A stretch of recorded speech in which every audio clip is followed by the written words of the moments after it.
We've covered a lot of the super simple solo model.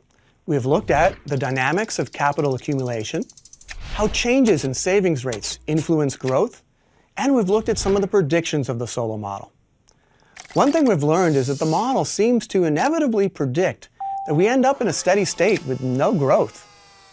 Now, however, we're going to turn to the last of our variables, ideas. Can ideas keep us growing? Better ideas mean that we get more bang for our buck, more output from the same inputs of capital and labor.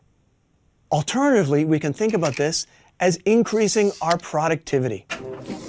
Henry Ford, for example, took ideas from lots of other industries like meat packing, bicycle making, and brewing, and he combined them in a way that had never before been used in the manufacturing of automobiles.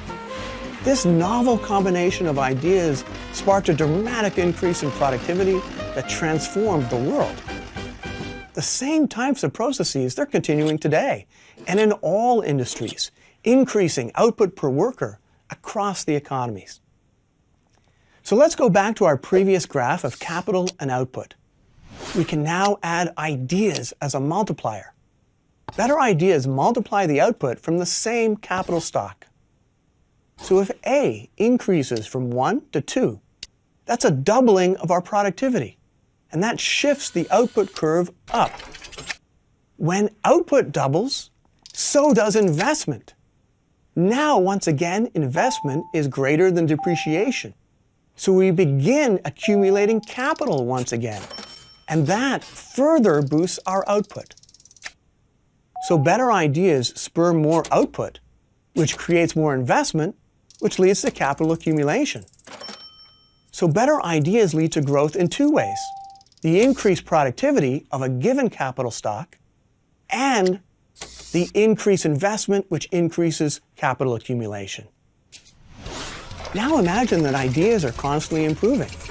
You'd have continual shifts upward of the output curve, and that means continual shifts upward of the investment curve. We'd always stay to the left of the steady state, and there we'd continually grow.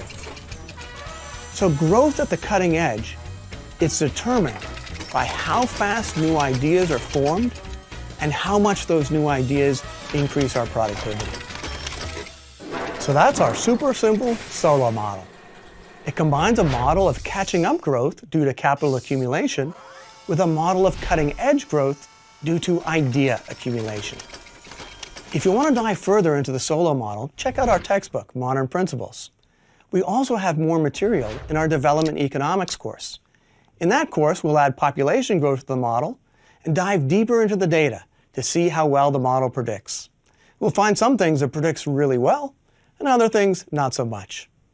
Finally, since ideas drive growth on the cutting edge, we'd like to know what factors help to spur the creation of new ideas.